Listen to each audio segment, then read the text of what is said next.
Enquanto as crianças se retiram, se você trouxe sua Bíblia, seu tablet, seu celular, ou se não trouxe nenhum deles, quer acompanhar pelo nosso telão, livro de 2 Coríntios, capítulo 4, eu quero meditar com a igreja hoje, versículo 8. Apenas versículo 8. 2 Coríntios, capítulo 4, versículo 8. A palavra do Senhor diz assim: em tudo somos atribulados, porém não angustiados, perplexos, porém não desanimados. Vamos ler, a igreja. Todos juntos? Em tudo somos atribulados, porém não angustiados, perplexos, porém não desanimados. Você é uma pessoa otimista? É uma pessoa otimista? É difícil de responder? Vamos fazer um teste então. Fazer um teste rápido com você para ver se você é uma pessoa otimista. Eu tenho algumas perguntas que eu quero fazer para você. Eu me limitei a apenas 3 perguntas. Para a gente ver se a gente realmente está bem, se a gente está otimista, ou se diante das situações nós estamos passando por momentos de falta de otimismo, e isso vai acarretar sérios problemas na sua vida. Vamos lá, Daniel, joga aqui para nós. Primeira pergunta. Alguém coloca um copo de água, de vinho, de suco, enfim, de uma bebida que você gosta, bem à sua frente, e coloca o copo apenas pela metade. Qual que é a sua conclusão? O copo está meio vazio ou o copo está meio cheio? Entenderam? A pessoa colocou para você um copo de água à sua frente, ou de uma bebida que você esteja bebendo, mas ele colocou apenas metade do copo. Quando você olha no copo, é uma bebida que você gosta muito, a sua conclusão é: o copo está meio vazio ou ele está meio cheio? Se você for uma pessoa otimista, você vai dizer: o copo está meio cheio. Poderia ter enchido mais, mas está meio cheio. Se você é uma pessoa que está com déficit na sua capacidade ou no seu reservatório de otimismo, você vai dizer assim: nossa, me deu só meio copo. Segundo teste. Você passa perto de uma casa muito bonita, uma que está próxima da casa dos seus sonhos, aquela casa que você sempre sonhou. Primeira coisa que você pensa é: nunca poderei pagar o preço de uma casa assim? Ou você pensa assim: espero que as pessoas que vivem nessa casa saibam apreciar bem essa casa tão bonita que eu não tenho.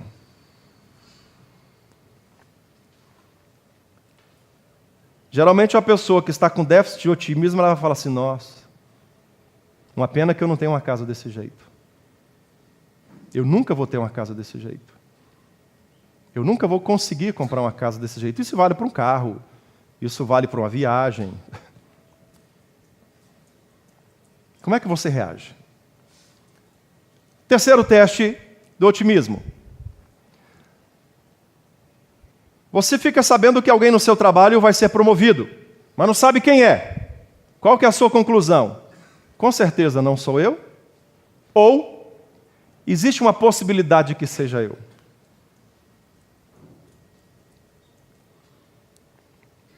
Hoje eu quero falar com você sobre enfrentando a vida com otimismo.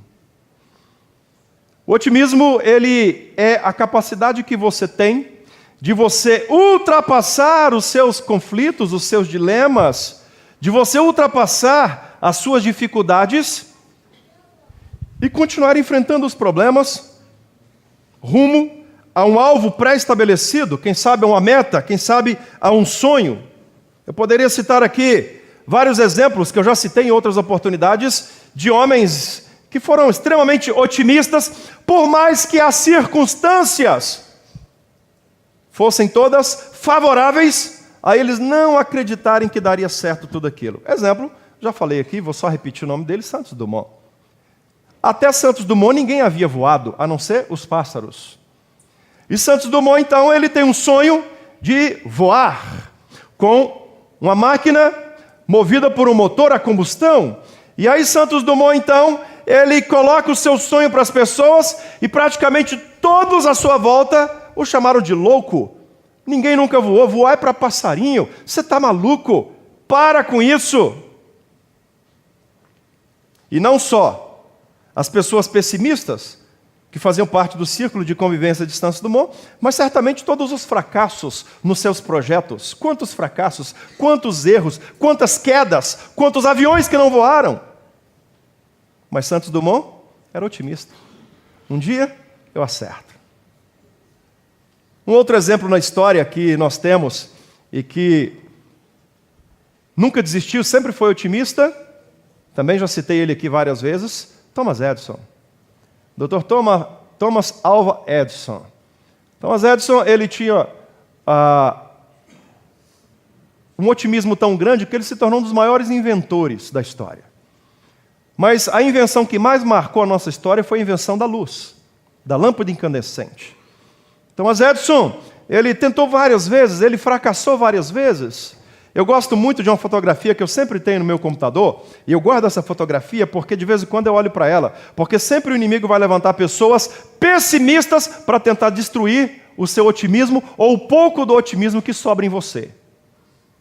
Então tem uma foto, procura lá no Google que você vai encontrar, que Thomas Edison está sob a sua bancada, fazendo mais um experimento para tentar inventar a lâmpada, e atrás dele tem duas pessoas, Henry Ford, e o outro um cidadão que eu não faço ideia quem seja, olhando, e você percebe no semblante desse cidadão que ele está pensando assim, esse cara é doido. E Henry Ford tem um leve sorriso sarcástico nos lábios, com que dizendo assim, não vai funcionar de novo.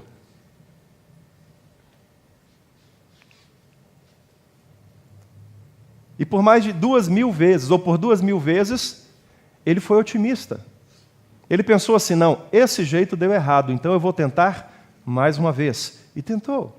O limite do otimismo de Thomas Edison era a invenção.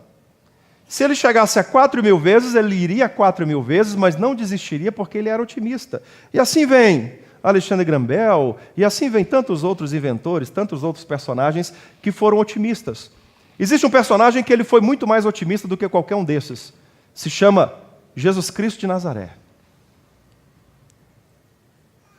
Que mesmo a humanidade vivendo completamente perdida, mesmo a humanidade vivendo completamente no pecado, mesmo conhecendo o coração do ser humano, ele veio ao mundo, pregou o Evangelho,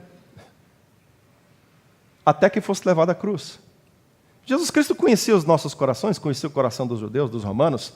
Jesus Cristo conhecia o coração de todas as pessoas. Certamente ele tinha a convicção de que, por mais que ele fizesse milagres, por mais que ele pregasse o Evangelho, por mais que ele acreditasse na humanidade, a humanidade ainda assim não acreditaria nele e ainda assim o levaria para a cruz, como aconteceu. Mas ele não desistiu de você. Por isso, eu quero falar essa noite, enfrente a vida com otimismo. O otimismo que Paulo tinha é um otimismo que deve motivar você a nunca desistir da sua caminhada. O apóstolo Paulo, ele, em Corinto, passou por uma série de provações quanto à sua vida ministerial. O apóstolo Paulo tinha convicção de que Deus o havia chamado para ser apóstolo, de que Deus o havia chamado para pregar o Evangelho, de que Deus havia o chamado para que ele levasse o Evangelho em todas as regiões da Ásia, partes da Europa. E ele tinha convicção disso, ele era otimista quanto a esse propósito. E mesmo quando nós olhamos a história do apóstolo Paulo, da perseguição que ele sofreu dos próprios cristãos, das injúrias, das vezes que ele foi aprisionado pelo exército romano, que ele foi chicoteado, que ele apanhou, que ele foi preso, que ele foi levado a Roma, passava por julgamento, chegava na igreja, a própria igreja de Corinto, que era a igreja que mais duvidava do seu apostolado.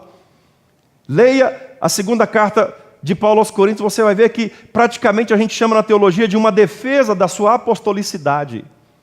Porque a igreja questionava o apostolado dele, a igreja questionava a autoridade dele, a igreja questionava a espiritualidade dele. Era uma igreja fragmentada, onde tinha um grupo que se achava espiritual demais e não gostava das pregações de Paulo, porque as pregações de Paulo eram teológicas, eram doutrinárias, era uma pregação que não falava de oba-oba, mas que falava de mudança de vida. E o apóstolo Paulo sofre com essa igreja, mas ele persiste.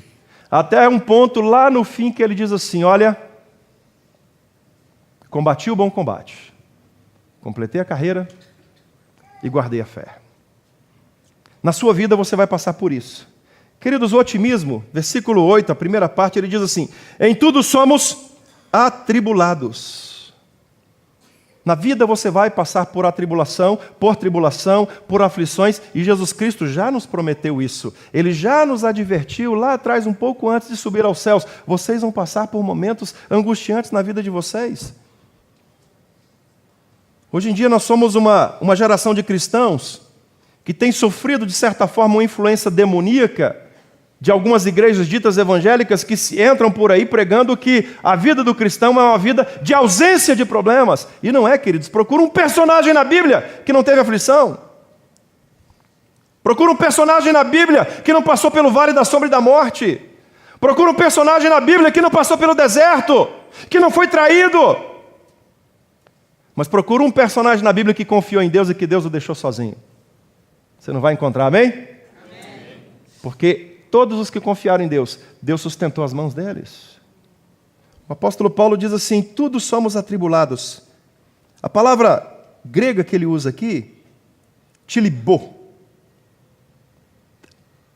que foi traduzido por João Ferreira de Almeida por atribulados, uma tradução mais exata seria: em tudo somos esmagados como uvas. Essa é a expressão grega.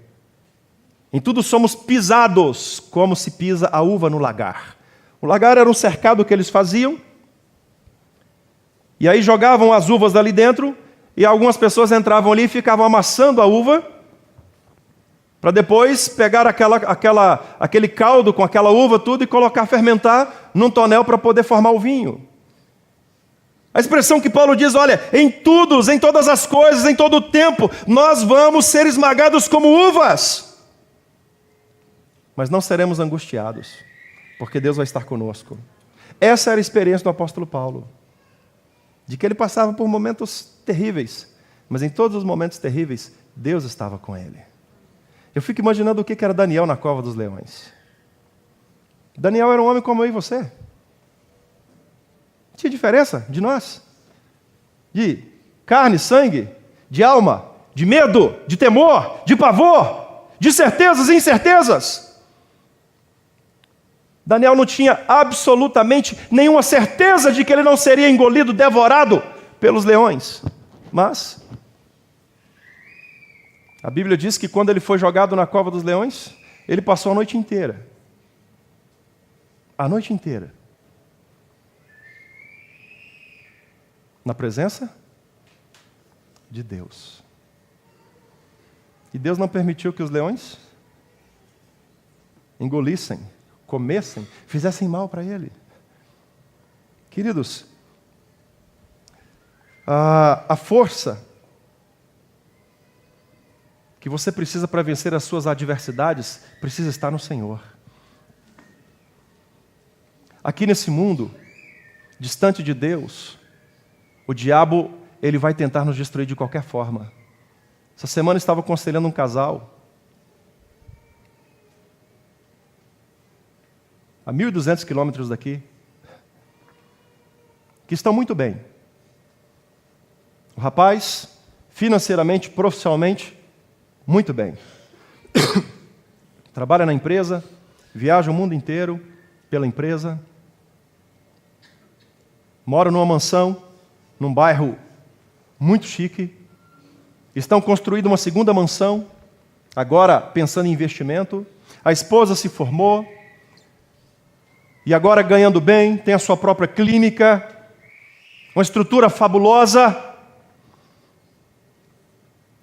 mas se esqueceram de Deus, porque agora não tem tempo mais para Deus.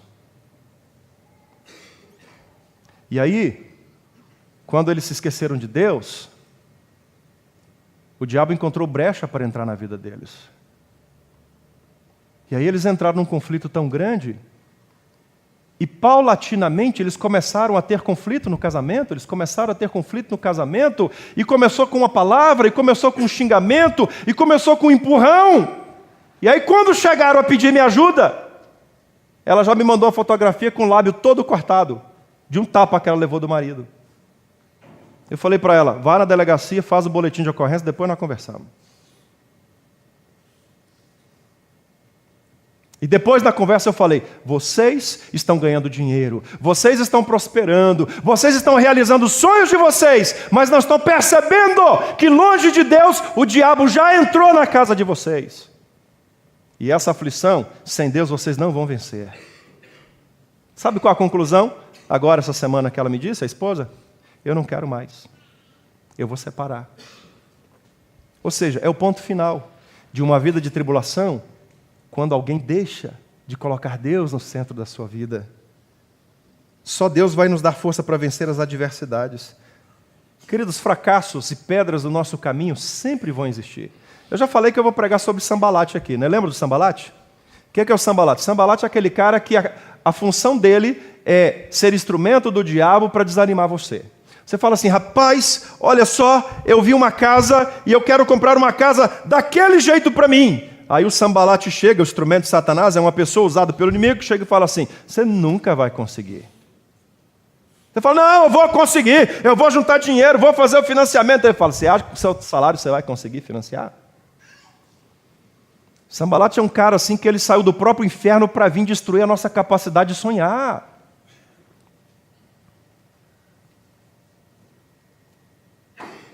Por mais que a gente saiba que as pedras e os fracassos, eles sempre vão existir, quando nós seguimos o exemplo do apóstolo Paulo de confiar no Senhor e de não deixar que a angústia tome conta de nós, quando nós somos esmagados como uvas, então nós vencemos. Olha o exemplo de Elias passando pelo deserto. Elias foi perseguido pela rainha Jezabel, pelo seu marido. Ele chegou ao ponto de quase desistir, foi para o deserto, deitou debaixo de uma moita de um zimbro, que é uma árvore que normalmente ela sobe um pouquinho, depois ela faz uma curva, né? Não sei se o Daniel consegue achar aí essa árvore de zimbro, mas ele deitou ali debaixo e falou assim, eu quero morrer, basta, não vou fazer mais. E olha que nós estamos falando de Daniel, querido, dos profetas do Antigo Testamento, o que mais Deus usou com poder, fazer milagres. Daniel orava para não chover, não chovia há 3 anos, Daniel orava para chover, chovia. Daniel orava em cima de um cordeiro que foi sacrificado, Deus mandava fogo. Elias era um profeta poderoso. Mas quando ele passou pelos obstáculos, quando ele passou pelos fracassos, quando ele teve que passar pelas pedras do seu caminho, ele falou assim, eu quero morrer. E se Elias pensou em morrer, imagina você. A gente que acha que não tem tanta fé como tinha o profeta Elias, a gente que não tem o ministério que Deus deu ao profeta Elias, nós vamos passar por isso também, queridos. Mas nunca desista. Nunca desista, porque se você confiar em Deus, você vai vencer. Você vai ultrapassar os seus problemas com otimismo, porque o otimismo, ele é a realidade, ou ele é a consequência da sua aplicação da fé em Deus. A fé em Deus não vai te deixar desistir. A fé em Deus não vai te deixar desanimar. Vai ser difícil? Vai. Mas quando Israel coloca-se com Moisés diante do Mar Vermelho e começa a orar, Deus fala, por que vocês estão orando? Diga ao povo que marchem. O mar é apenas mais um obstáculo que eu vou ajudar vocês a ultrapassarem. Amém? Só vence os seus desertos aquela pessoa que supera os seus obstáculos. O otimismo ou o pessimismo, ele está dentro de você. Cabe a você escolher de que forma que você vai viver. Uma das coisas mais tristes que eu acho é você conversar com um cristão. Cristão, teoricamente, é uma pessoa que acredita em Cristo e que segue os conselhos de Cristo, e é uma pessoa down, é uma pessoa pessimista, é uma pessoa de cabeça para baixo, é uma pessoa que não tem perspectiva de vida. Há alguns tempos nós fomos orar com uma senhora. Problema sério, depressão. No quarto, mandou uma mensagem pedindo se a gente podia ir lá fazer uma oração. Fomos visitá-la. E ela me contou a história dela, uma história desgraçada. Uma história assim de uma vida lamentável. 30 anos cuidando do marido enfermo. Quando o marido morre, a filha fica doente. Ela passa mais não sei quantos anos cuidando da filha doente. A filha morre, ela já está com 70 e poucos anos. E eu falei, não, querida, confie em Deus. Deus levou o seu marido, Deus levou sua filha, agora viva a vida. Ela falou, ai pastor, eu não posso mais porque eu tenho um problema na coluna. Eu falei, não, querido, mas Deus vai curar a coluna da senhora. Tenha fé em Deus, acredita em Deus que Ele pode curar. Não, pastor, mas eu também tenho um problema na perna. Eu falei, querido, então vamos fazer o seguinte, vamos fazer caminhada todo dia, compra um par de tênis bom, faça a caminhada. Ela, não posso sair na rua que eu tenho pânico. Quase que eu falei, morre então. Tudo que você fala, a pessoa fala, não, mas não pode. É uma pessoa que a cabeça dela já foi enfiada num buraco. E ela não consegue sair mais dali, meus queridos. E é triste quando a gente vê cristãos desse jeito. Cristãos que não conseguem olhar para um Deus que está acima dos seus problemas. Para um Deus que vai acima do seu pessimismo. Para um Deus que vai te ajudar a vencer todos os seus obstáculos. Os personagens bíblicos, qualquer um deles que eu citar aqui, eles venceram, não porque foram capazes, mas venceram porque confiaram em Deus. A vitória vem do Senhor. Vamos repetir? A minha vitória vem do Senhor. Vem do Senhor. Só vence os obstáculos, só vence os desertos quem supera os seus obstáculos. Para você enfrentar a vida com otimismo, você precisa ter disposição. Versículo 8 ainda, a segunda parte, o apóstolo diz assim, perplexos, porém não desanimados. A expressão grega que o apóstolo usa aqui pode ser traduzida também por perplexos, mas não cheios de incertezas. Medo não condiz com quem crê. Medo não pode fazer parte do dicionário de quem crê. Você imagina Moisés enfrentando o Faraó. Você imagina Daniel, Sadraque, Mesaque e Abednego enfrentando o grande Nabucodonosor. Você imagina a mãe de Moisés enfrentando a ordem do todo-poderoso Faraó e não matou seu filho Moisés. Imagina Pedro passando a noite inteira no mar da Galileia sem pegar um peixe sequer. No outro dia pela manhã, Jesus se aproxima dele, que ele nunca tinha visto antes, e fala, volta ao mar e lança a tua rede.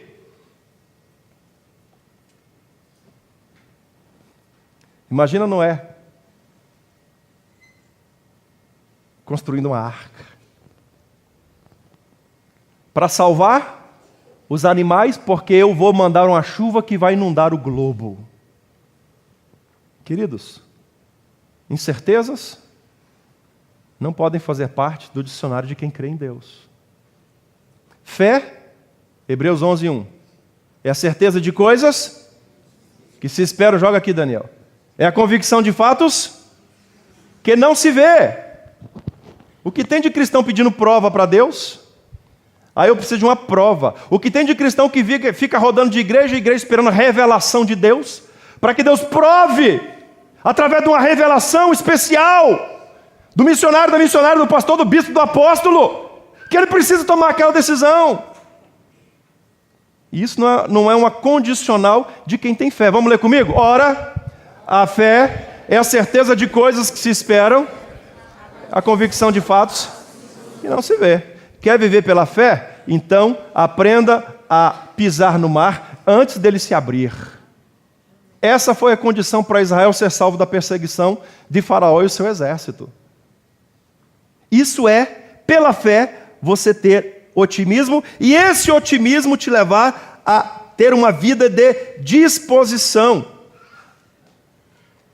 Engraçado que eu já fui, as pessoas já falaram muito de mim, e eu gosto mesmo que falem, ou mal, fale bem, mas é porque, o pastor faz uma coisa, e depois ele para, o pastor começa uma coisa, e depois ele muda. Queridos, eu não tenho dificuldade nenhuma em começar uma coisa, fracassar começar de novo de outro jeito.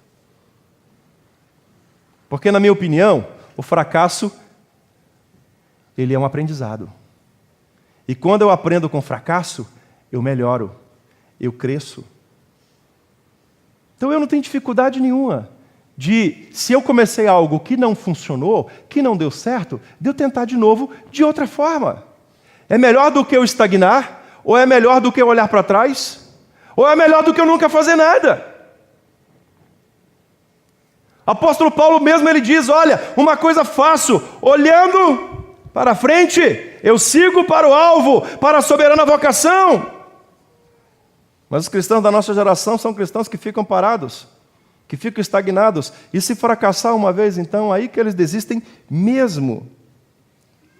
O otimismo que te leva à disposição, ele nunca deixa você se estagnar diante dos momentos de dificuldade.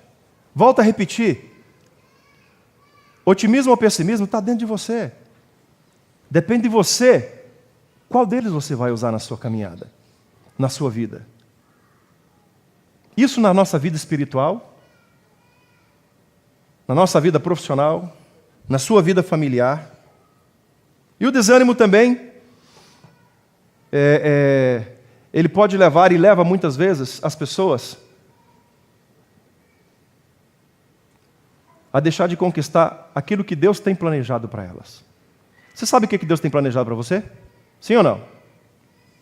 Não sabe. Então tente. Então ore. Então lute. Então persista. Então desenvolva a sua fé. O apóstolo Paulo, por mais que ele viesse sofrendo todas as situações que ele sofreu na sua vida ministerial, em momento algum ele desistiu. Em momento algum ele parou. Pedro, depois de sofrer várias chicotadas do exército romano, passar a noite na cadeia, foi solto pela manhã, e aí o guarda falou para ele assim na porta da cadeia, vai embora, mas não fala mais no nome desse Jesus. E ele disse assim, importa agradar a Deus do que a homens. E já saiu pregando o evangelho de novo. E foi pregando o evangelho até ser crucificado de cabeça para baixo. Tiago foi pregando o evangelho até ter o seu corpo amarrado no lombo de um cavalo e ser esfolado, com esse cavalo puxando ele pelas pernas, Jerusalém afora. John Hus persistiu até ter o seu corpo incendiado pela igreja cristã na época da Reforma.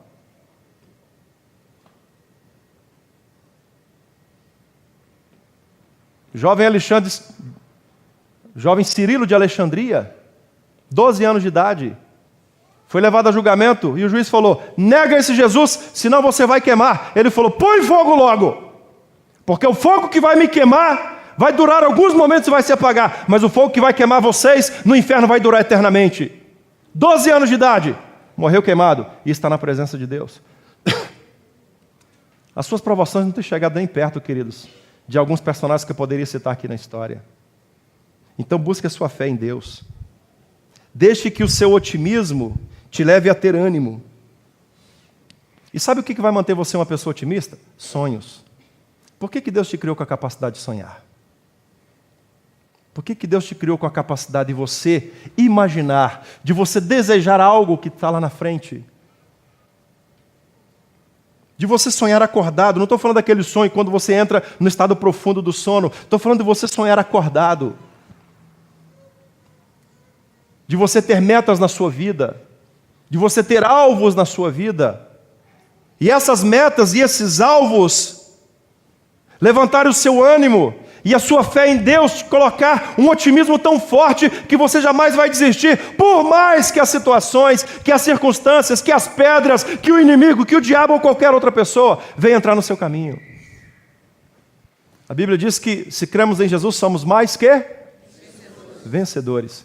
A expressão grega ali é hiper-vencedores. Você quer ser um mais que vencedor? Amém? Diga, eu quero ser mais que vencedor. Tenha fé em Deus. O desânimo, ele é companheiro do conformismo. Não seja uma pessoa conformada com a situação. Não deixe que o conformismo leve você a entrar no estado de estagnação, porque Deus não te criou para isso. Deus te criou um ser inteligente. Deus te criou um ser com sabedoria, com capacidade de tomar decisões. E os problemas que vêm diante de você, você é capaz de superá-los, sabe por quê? Porque a Bíblia diz, e é promessa de Deus, que nós não somos provados além das nossas forças. E se Deus prometeu que você não será provado além da sua força, você não será. Pastor, mas está muito difícil. Mas você é capaz. Confie em Deus, seja otimista, redobre o seu ânimo. Diga assim, o fundo do poço não é o meu lugar. Deus tenha misericórdia de nós. Feche os seus olhos. Eu não sei como você veio esta noite para a igreja. Eu não sei como você está nesse exato momento em que você ouve essa mensagem. Mas uma coisa eu sei. Meu Deus é maior do que os seus problemas. Eu sei que o fundo do poço não é o seu lugar. Deus não te criou para viver incertezas. Deus não te criou para viver uma vida pessimista. Deus não te criou para você morrer no deserto.